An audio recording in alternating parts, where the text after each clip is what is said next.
जब हम स्कूल के छोटे क्लासेस में पढ़ते थे हमें सिखाया जाता था यूनिटी, ग्रुप में काम करो, सबके साथ बात करो। बट आई डोंट अंडरस्टैंड बड़े होते होते ये सारे वैल्यूज कहाँ चले जाते हैं। इट वॉज ऑल फाइन, हम खुश थे अपने लाइफ से, पर कुछ ही सालों में ये खुशी हमसे छीन ली जाती है। यूनिटी सब भाड़ में गया और हमको डिवाइड कर देते हैं 3 कैटेगरीज में, as they call it streams, science, commerce and arts. ऐसा लगता है मानो कोई कास्ट सिस्टम है। अरे मैंने लिटरली अपने टीचर्स को कहते हुए सुना है, यार तुम साइंस स्टूडेंट हो ना, कॉमर्स स्टूडेंट्स के साथ घुला मिला मत करो। अब देखो, प्रॉब्लम टीचर्स में नहीं है, वो भी अपने एजुकेशन सिस्टम से बंधे हुए हैं। अब उसको फॉलो नहीं करेंगे तो उनकी नौकरी चली जाएगी। प्रॉब्लम है जब हमें ऐसे बाउंड्रीज और केजेड इन्वायरमेंट में रखा जाता है, तब धीरे धीरे हमारे अंदर भी ये भेदभाव वाली फीलिंग बैठ जाती है और जाने अनजाने में हम भी एक दूसरे को अंडर एस्टिमेट करने लग जाते हैं। पता नहीं लोगों को ये बात क्यों नहीं समझ में आती कि तीनों स्ट्रीम्स की बराबर जरूरत है इस दुनिया को आगे बढ़ने के लिए। हर स्कूल के तरह क्लास 8 के बाद मेरा भी स्ट्रीम अलग हो गया और जैसा कि 90% लड़कों के साथ होता है, मेरे साथ भी वही हुआ। Peer pressure. I think science लेने की शुरुआत ऐसे ही होती है, यार सभी साइंस ले रहे हैं, अगर मैं इनको फॉलो नहीं करूंगा तो मैं ही अकेला पड़ जाऊंगा। एंड इसी पीयर प्रेशर के चक्कर में मैंने साइंस ले लिया और क्लास 8 के फिजिक्स बुक के फर्स्ट चैप्टर के फर्स्ट क्वेश्चन को देख के ही मेरे दिमाग ने मेरे दिल से कहा, बेटा तुमसे ना हो पाएगा, हमें तुम्हारे लक्षण बिल्कुल ठीक नहीं लग रहा है, तुमसे ना हो पाएगा।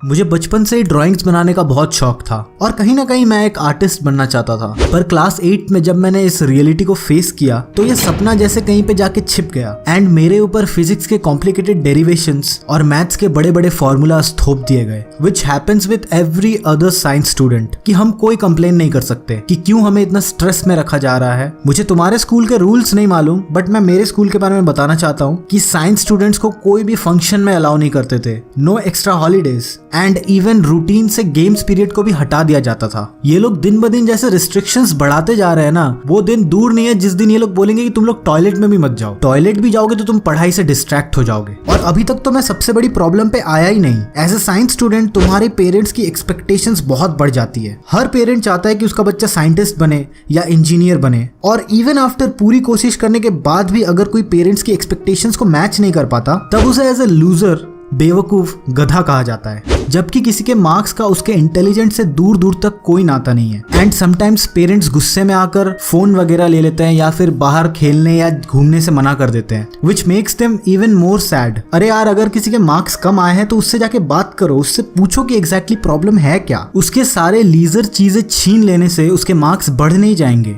तो किसी भी तरह रगड़ रगड़ के I manage to score 90% in my 10th board, which backfired me, क्योंकि मुझे अब आगे साइंस नहीं लेना था। But all the teachers were like, अगर इतने अच्छे मार्क्स आए हैं तो साइंस कंटिन्यू क्यों नहीं करेगा। एंड उन लोगों ने मेरा साइंस का फॉर्म भर दिया फिर से। और तब मैं इतना मैच्योर्ड भी नहीं था कि अपनी आवाज उठा सकूं। एंड इवन मेरे पेरेंट्स वेर वेरी न्यूट्रल, उन्होंने कभी मुझे फोर्स नहीं किया कि तू साइंस ही लेगा। तो अगर उस वक्त मैंने थोड़ी सी कोशिश की होती तो मैं फिर से साइंस के ट्रैप में नहीं फंसता। अब 11th साइंस जो लोग पास कर चुके हैं उन्हें अच्छे से पता है कि कितना टफ होता है। मुझे छोड़ो, क्लास के आधे बच्चों को समझ में नहीं आ रहा होता कि ये टीचर साला क्या पढ़ा रहा है। एंड एट लास्ट मजबूरी में सब कुछ रट्टा मारना पड़ता है, क्योंकि टीचर्स ने तो कभी ठीक से कुछ समझाया नहीं। एंड मैं तुम लोग को एक्सप्लेन नहीं कर सकता कि मैं कभी कभी कितना फ्रस्ट्रेट हो जाता था। ऑल दो स्लीपलेस नाइट्स जहां मुझे पता था कि मैं कल के टेस्ट में फेल होने वाला हूँ। समहाउ मैंने 11th पास की एंड 12th में जाके मैंने रियलाइज किया कि वो क्लास 8th वाला सपना अभी भी कहीं ना कहीं मेरे अंदर जिंदा है। And I started learning animation. तुम में से बहुत लोग मुझे पूछते हो कि मैंने एनिमेशन कहाँ से सीखी। यार, मैंने खुद से YouTube वीडियोस देख देख के सीखी है। एंड तुम्हें अगर सीखना है, इट विल टेक टाइम। ऐसा कोई सीक्रेट, शॉर्टकट या मैजिकल ऐप या सॉफ्टवेयर नहीं है जिससे तुम एक दिन में सीख जाओगे। एंड 12th क्लास में पढ़ते पढ़ते ही मैंने अपनी सबसे पहली